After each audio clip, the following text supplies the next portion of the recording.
Ok, então vamos começar nosso diálogo de hoje à noite. A nossa proposta é a gente trabalhar um tema que é a teologia natural.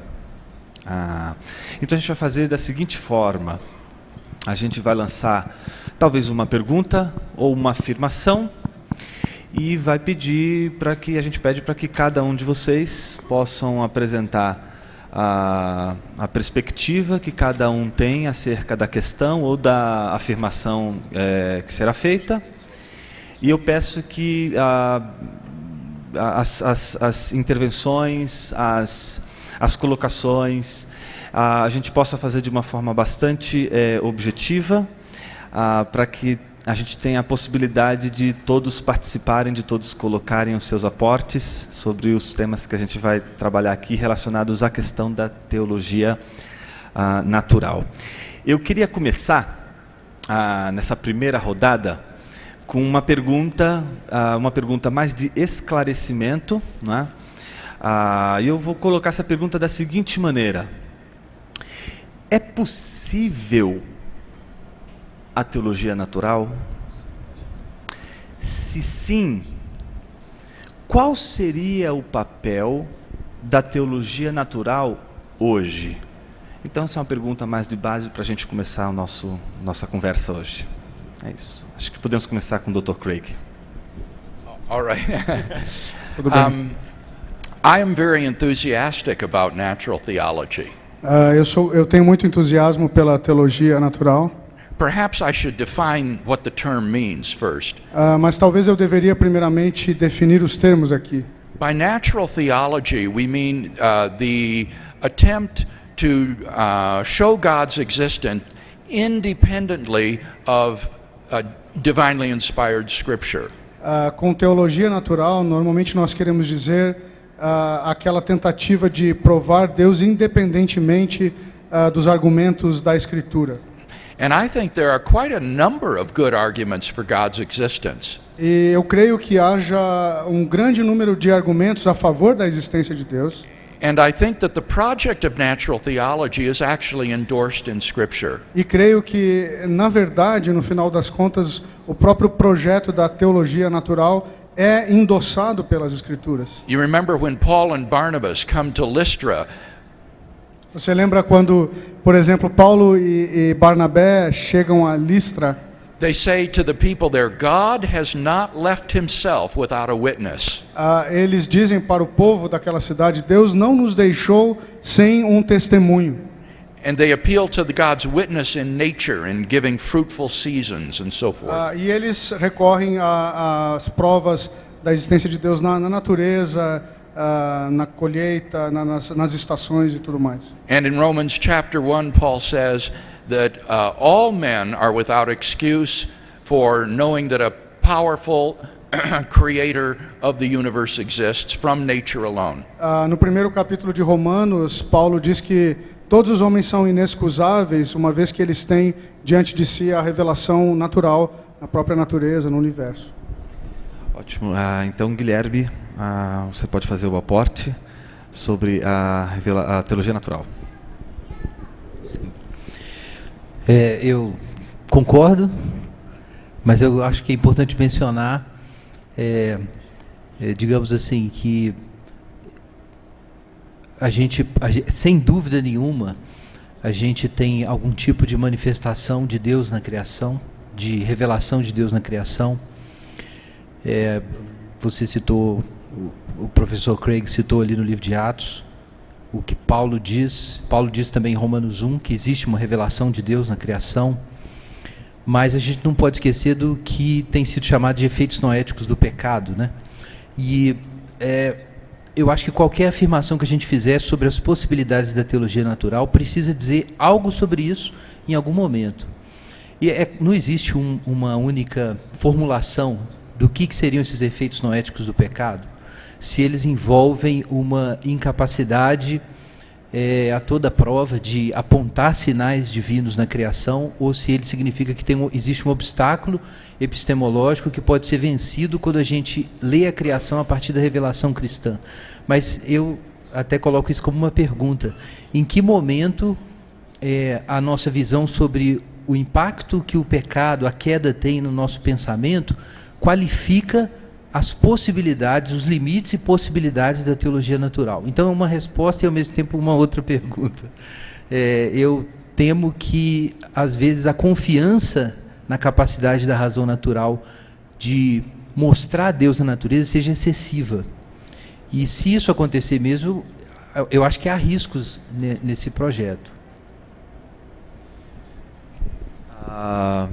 Doutor Davi, é possível a teologia natural? Se ela é possível, qual seria o papel dessa teologia hoje?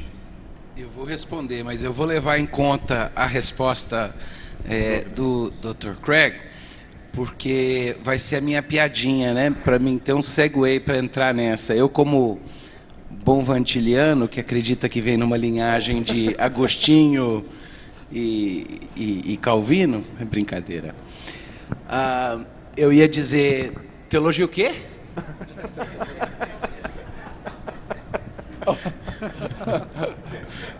Mas é brincadeira.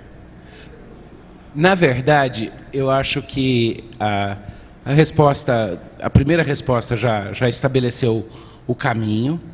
Eu acho que o Guilherme adicionou um fator importantíssimo, que se eu não tiver em mente o tempo inteiro os efeitos noéticos da queda, eu vou ter uma confiança na autonomia da razão, e eu não acredito que ela é autônoma. E eu creio que todos nós concordamos que nem a razão, nem a racionalidade humana, nem a lógica estão atrás de Deus, back of God. Então ela não é autônoma, ela funciona sempre subespécie à eternidade, é parte da realidade criada, não está lá atrás. Então, dito isso, com essa lembrança sua, eu acho que é verdade, pode ser um projeto interessante, desde que bem definido. Veja, se eu disser a teologia natural se distingue da teologia normal, porque uma depende da revelação e a outra não, eu já defini essa conversa em termos onde eu acredito que eu vou terminar com antinomias. Agora, se eu disser a teologia natural que eu proponho é aquela que é baseada na revelação geral, aberta a todos os homens, ela também é uma teologia que busca sua informação na revelação.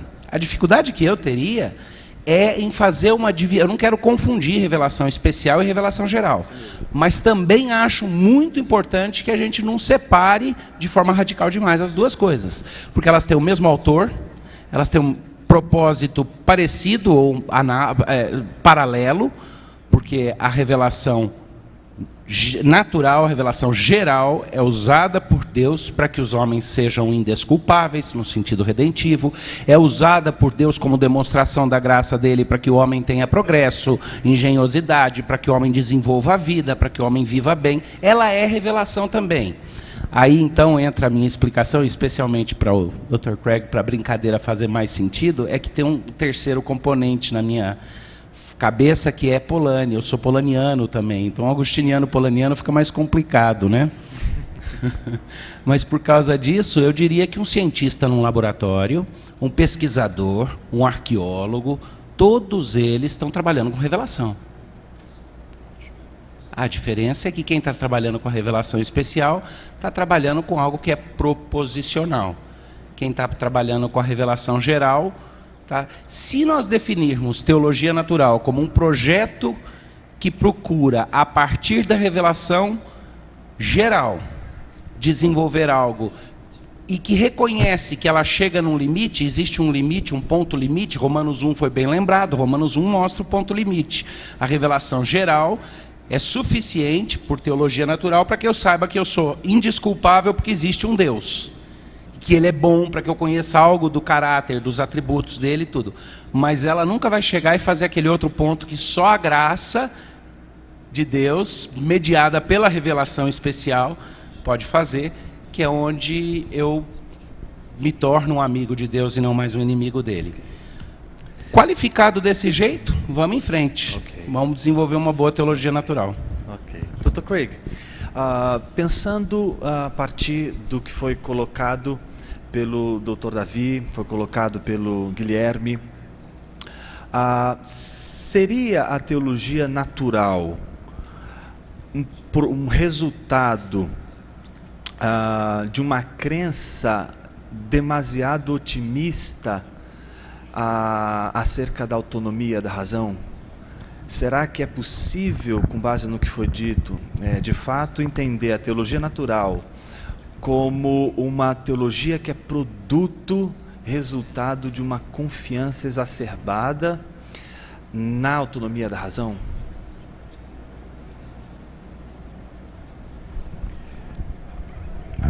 I don't think so.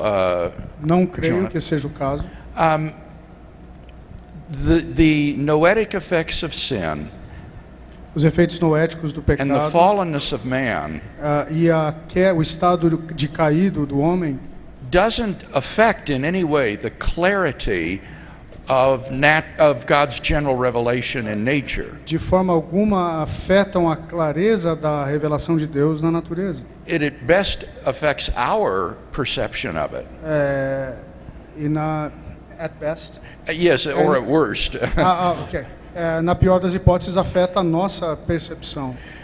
Romans is very clear that the very reason these people are inexcusable is because the revelation is clearly perceived. Romanos explica que a razão por que todas essas pessoas são inexcusáveis é justamente a clareza da revelação. But they suppress it in unrighteousness. Mas por causa da injustiça, então eles reprimem essa clareza, essa revelação clara. So the problem, as it were, isn't with the transmitter, it's with the receiver. Então o problema, na verdade, não é com aquele que transmite a revelação, mas é com o receptor. And because the receiver is broken, we shouldn't blame the transmitter. E porque o receptor está esfacelado, quebrado, nós não podemos culpar aquele que transmite a revelação. Now, with respect to the autonomy of human reason, Agora, com respeito à autonomia da razão humana, historically, it's just very easy to show that people apart from God's special revelation é muito fácil historicamente demonstrar que as pessoas sem a revelação especial have concluded to the existence of God on the basis of his revelation in nature. chegaram à conclusão de que Deus existia com base na experiência da natureza. Plato and Aristotle would be supreme examples of this. Platão e Aristóteles seriam os exemplos máximos de algo assim. Aristotle believed in a first unmoved mover, Aristóteles cria no primeiro Motor imóvel. motor imóvel, who he called God e a quem ele chamava de Deus, and characterized as a self-thinking thought. e a quem ele caracterizava como um pensamento que pensava em si mesmo. And I've also read some Native American poetry E eu já li poesia de americanos, in which these Native Americans, before white people ever came to the Americas, poemas de indígenas, índios dos Estados Unidos, que escreveram antes mesmo dos brancos chegarem na América do Norte, believed on the basis of nature that there is a great spirit who has created everything. mostrando nos seus poemas que, com base na criação, na natureza, eles criam que Deus existia, And that all men are his children. que todos os homens são filhos de Deus. Now, that is not to say that this is salvific. That they're Agora não quero dizer com isso que isso seja redentivo. I think that's a quite different question. Essa é uma pergunta totalmente diferente. But it is to say that people can and have come to believe in the existence of God independent of special revelation. Mas eu quero sim dizer que as pessoas podem e de fato veem a crença em Deus por meio de uma revelação independente na natureza. Ótimo. Então, com base nessa perspectiva, Guilherme, uma coisa curiosa é a seguinte: já que de alguma forma é possível ter um conhecimento de Deus a partir da natureza, e parece que Romanos, o primeiro capítulo de Romanos é uma pista interessante para mostrar que de fato Deus se revela pela natureza, a pergunta é a seguinte: a teologia natural, não a revelação natural, a teologia natural, ela nos oferece o conhecimento de um Deus que é o Deus cristão? Então, eu estava pensando exatamente nisso, enquanto o professor Craig estava falando, porque, voltando a Romanos 1, a gente tem lá em Romanos 1, não somente a clareza da revelação de Deus, mas a elevada capacidade humana de distorcer o conhecimento da divindade em diversas visões idólatras do mundo. Então está muito claro lá essa perversão que produz exatamente a idolatria, e isso eu acho que é particularmente interessante. Calvino vai chamar o homem de fábrica de ídolos, né, uma declaração famosa dele. E eu acho que exatamente aí a gente precisa ter uma suspeita crítica, porque isso significa que quando o homem vai usar a sua razão natural diante dessa revelação muito clara de Deus, ele vai formar ídolos. Então vamos pegar o exemplo, que eu não sou especialista nisso, mas a gente acaba ouvindo alguma coisa por aí. Por exemplo, a visão aristotélica de Deus é uma visão intelectualista de Deus. E se, de fato, esse aspecto de Calvino, que é muito mais antigo, está correto, de que a percepção que o homem tem, a visão que o homem tem de Deus e que ele tem de si mesmo estão internamente relacionadas, de forma que quando o homem conhece a Deus, ele não vai conhecer a si mesmo sem conhecer a Deus, né? E na medida que ele vê a Deus, ele vê a si mesmo. Digamos que uma concepção idólatra de Deus vai ter uma relação simbiótica com uma visão distorcida de quem nós somos, como seres humanos. E não é difícil encontrar uma conexão de visões intelectualistas de Deus, que surgiram em contexto de teologia natural, com concepções antropológicas que são também intelectualistas e que localizam a essência da identidade humana, por exemplo, na racionalidade ou no intelecto. Então, eu temo que isso seja um círculo vicioso. A gente começa com uma afirmação da realidade, do divino, mas o divino é identificado com alguma coisa que não é o Deus cristão, mas é uma abstração que a gente fez a partir da natureza, da experiência humana, e de repente houve uma prova de que, claro, há uma dependência do humano em relação ao divino. A questão é o que nós estamos dizendo que é o humano e o divino nesse processo de prova, a partir do pensamento natural. E eu não creio que seja possível dizer o que o homem é e o que Deus é, e quem Deus é, fora de Jesus. Eu acho isso muito problemático e muito arriscado. E usando aí o próprio Aristóteles como exemplo, e depois seu emprego por Tomás de Aquino, e essa concepção intelectualista de Deus. Doutor Davi, livro 10 das Confissões, capítulo 6, começa dizendo assim, né? Senhor, minha consciência não duvida, antes tenho a certeza de que vos amo. Feriste-me o coração com tua palavra, desde então te amei. Perguntei aos céus, perguntei às árvores. Árvores, quem me criou? E as árvores me responderam, procura-o acima de nós. E então procurei pelas árvores, pelas flores, perguntei para o vento, se o vento era Deus, mas Anaximandro estava enganado. Então resolvi perguntar para a melhor parte que estava dentro de mim. E a melhor parte dizia que era lá dentro de mim que eu encontraria Deus. Em que medida a gente pode sustentar, dentro do próprio pensamento que pressupõe que o conhecimento de Deus está respaldado na Escritura, uma certa informação importante, ainda que vestigiosa, de Deus na natureza, que é essa ideia de Agostinho, de um Deus que parece que deixa a sua pegada, a sua marca na natureza, mas que não revela o rosto, não revela uma face, não dá Jesus. O que ela oferece, então? Eu acho que no final das contas, nós três estamos falando de alguma coisa que se completa, mas estamos vindo para isso com perspectivas diferentes. Agora você começa a citar Agostinho, para mim você vai me deixar emocionado aqui. Um momento de lembrança muito gostosa, já se vão aí, acho que são quase 20 anos de casamento, mas depois de uns 5, eu tive a oportunidade de sentar com a minha esposa em Ostia Antiga, na janela onde Agostinho e Dona Mônica tiveram aquela experiência que ele narra pouco tempo antes disso, de quase transcendência platônica, e a ideia de que o ar era muito rarefeito e eles caíram de volta. A ruína dessa casa de Agostinho está lá em Ostia Antiga, bem marcada, e a descrição que ele faz, se você ler nas Confissões, ele fala: eu vi o Coliseu aqui, a casa de banho aqui. Dá para você achar o lugar exato. E nós sentamos ali, tiramos a foto. Interessante é que, a despeito da experiência de quase transcendência platônica, a despeito de dizer a natureza mandou eu olhar acima e depois para olhar para dentro, nós sabemos que o coração dele foi convertido quando ele ouviu: toma e lê, toma e lê, toma e lê. E foi ali na palavra. Como o Dr. Craig disse, é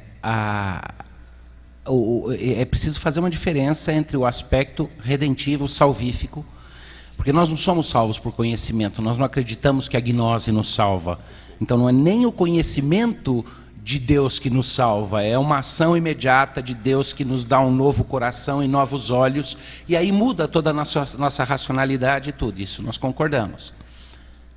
Eu creio que não dá para separar teologia natural de revelação natural, a não ser que eu diga que existe a possibilidade de algo que não seja revelador, que não seja luminoso.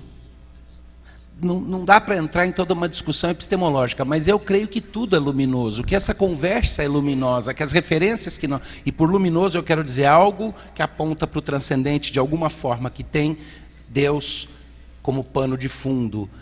Então, a revelação acontece o tempo inteiro. Eu fico pensando em Provérbios: a sabedoria clama nas ruas.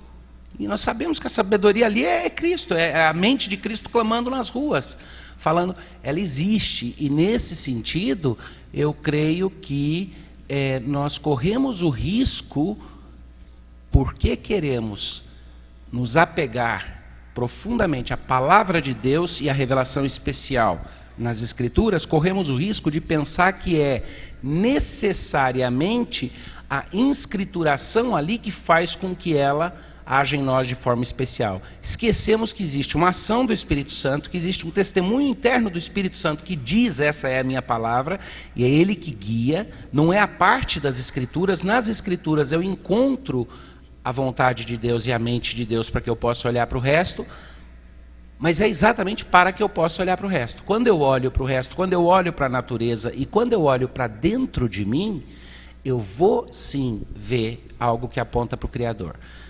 Agostinho falou: eu olhei para dentro de mim. Calvino correu com isso e chamou de semens religionis. E o argumento dele foi exatamente que não existe nenhum lugar do mundo onde as pessoas não procurem algum tipo de noção do divino. E isso é uma prova de que a semente de religião está marcada no coração humano, e isso é a revelação de Deus. Por isso eu gosto de sempre falar que Romanos fala que nós estamos cercados de revelação, por fora e por dentro. Dr. Craig, acho que se o senhor quiser fazer um aporte sobre o que foi dito, seria muito interessante. E depois desse aporte, também, se fosse possível, eu preciso que o senhor dê uma resposta a uma pergunta, porque senão talvez eu saia daqui assassinado, brincadeira. Temos aqui alguns fãs ávidos e que perguntaram se não seria possível o senhor responder de uma pergunta bastante pessoal, como foi a influência, ou qual a influência, o tamanho dessa influência que o Wolfhart Pannenberg exerceu em sua pesquisa, em seus estudos. É uma pergunta bem pessoal, então tem muita gente que gostaria de saber, e essa é uma pergunta pessoal que a gente vai usar para encerrar esse momento tão importante que a gente teve hoje aqui. Okay.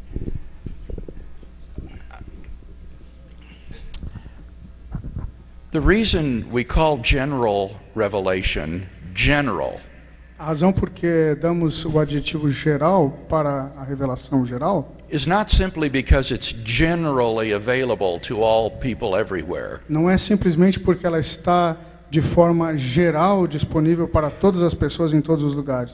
but because it also gives us only a very general knowledge of God. Mas também porque essa revelação nos dá apenas uma ideia bastante geral a respeito de Deus. What does Paul say in Romans 1 that we can know about God from nature?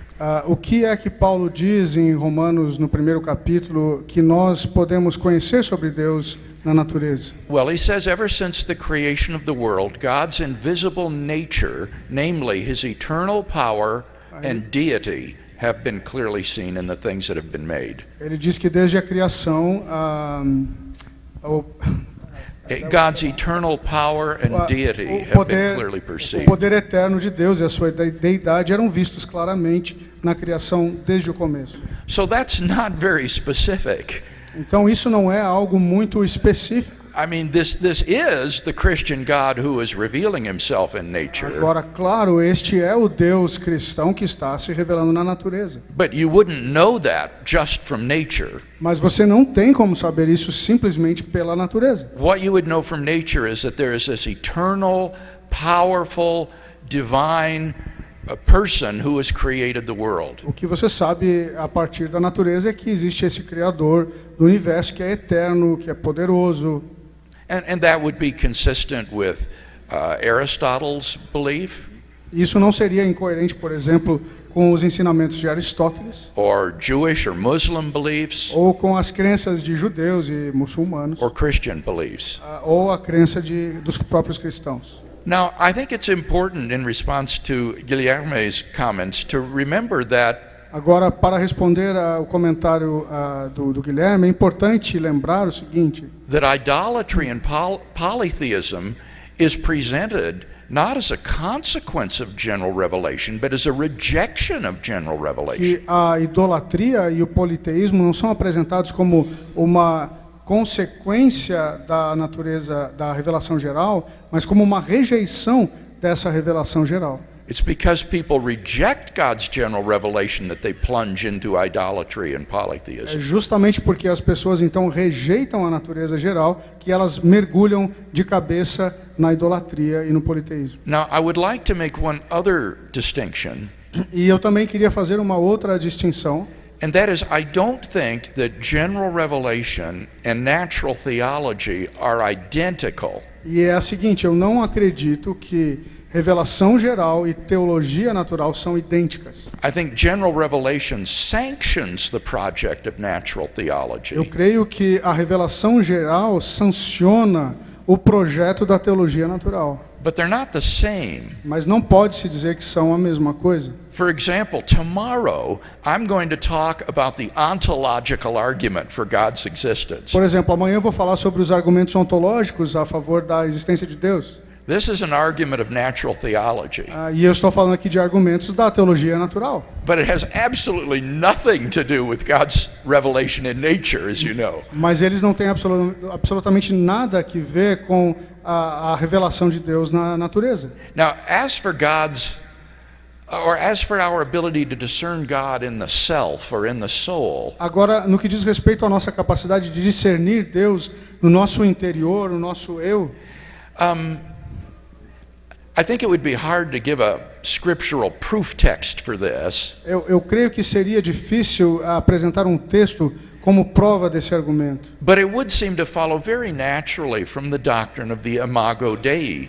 Mas me parece que é uma conclusão bastante natural da doutrina da Imago Dei. Since we are created in God's image, Uma vez que nós somos criados à imagem de Deus, we bear properties that we share with God. nós trazemos em nós características, propriedades que nós compartilhamos com Deus. Like self-consciousness, Como, por exemplo, a consciência que nós temos de nós mesmos, rationality, a racionalidade, moral agency. por exemplo, a agência moral. And so it would seem natural that we would discern God, in a sense, reflected in our own being. Então, de certa forma, é natural que nós sejamos capazes de discernir a Deus justamente naquilo que há em nós mesmos como características. Now, with respect to the story about studying under Pannenberg, Agora, com respeito à história de estudar com o Pannenberg. I need to ask what you're fishing for here. Eu quero saber onde você está querendo chegar aqui. Are you thinking of the story of my failing or something else? Sim, é uma pergunta. Ok. Você está pensando na história de um certo fracasso meu ou alguma outra coisa? Não necessariamente. A pergunta é uma pergunta pessoal. Oh, good. Que bom. All right. Yeah. Well, the material that I shared this evening was a snapshot of the doctoral dissertation I wrote under Professor Pannenberg in Munich. O material que eu trouxe nesta manhã é um instantâneo, uma apresentação bem rápida da tese da dissertação de doutorado que eu fiz acompanhado pelo Pannenberg. Pannenberg had rocked German theology by defending the resurrection of Jesus historically. Pannenberg havia balançado a teologia by defending the resurrection of Jesus historically. Ao defender a historicidade da ressurreição de Jesus. Up until Pannenberg, até Pannenberg, dialectical theology exemplified by someone like Karl Barth, a teologia dialética exemplificada por alguém como Karl Barth, had removed the resurrection from historical investigation. Tinha completamente retirado, eliminado a ressurreição de toda a investigação histórica. And existential theology exemplified by Rudolf Bultmann E a teologia existencial, exemplificada por Bultmann, had treated it as mythological. havia tratado a ressurreição como um mito. And so in the midst of that very hostile environment comes this young theologian Então, no meio desse ambiente muito hostil, surge esse jovem teólogo who defends the deity and the resurrection of Jesus Christ just on the basis of history. que defende a deidade e a ressurreição de Jesus Cristo justamente com base na ressurreição. And so after I finished my doctoral work in philosophy at the University of Birmingham, Então, depois de eu concluir o meu trabalho de doutorado na Universidade de Birmingham, Jan and I decided to go to Germany and do a doctorate in theology with Pannenberg and write on the resurrection of Jesus. a minha esposa Jan e eu decidimos ir para a Alemanha estudar com Pannenberg sobre a ressurreição de Jesus. And although as a Christian I believed in Jesus' resurrection, Embora como cristão eu cresci na ressurreição de Jesus, I really had no idea of how powerful the historical credentials are for this event. eu não tinha ideia de quão poderosas eram as credenciais históricas para esse acontecimento. And it stunned me as I just shared this evening to realize that the four facts that undergird the resurrection are agreed to by the majority of scholars who have written on this subject. E eu fiquei muito impressionado, como eu compartilhei com vocês, por ter descoberto que os fatos que estão por trás, que apoiam a ressurreição, são aceitos pela grande maioria dos estudiosos do Novo Testamento. So this was a very fruitful time of research for me, Então foi um tempo de pesquisa muito frutífero para mim, and I continue to learn, or I continue to use what I learned in sharing the gospel on university campuses. e eu continuei a usar o que eu aprendi quando eu ia para as universidades compartilhar o evangelho. I do want to say though, Jonas, as you know, Mas eu quero dizer, Jonas, como você sabe, that doing a theological doctorate in Germany was the most difficult thing I have ever undertaken in my entire life. que fazer o meu doutorado na Alemanha foi uma das coisas mais difíceis que eu fiz em toda a minha vida. And so this brother needs our prayers. Então esse irmão precisa das nossas orações. Muito obrigado, Dr. Craig. Nós agradecemos então a presença de todos vocês aqui para esse debate, para esse diálogo. Então, gostaria que todos aplaudissem a esses nossos oradores de hoje. E é isso, muito obrigado. Muito obrigado.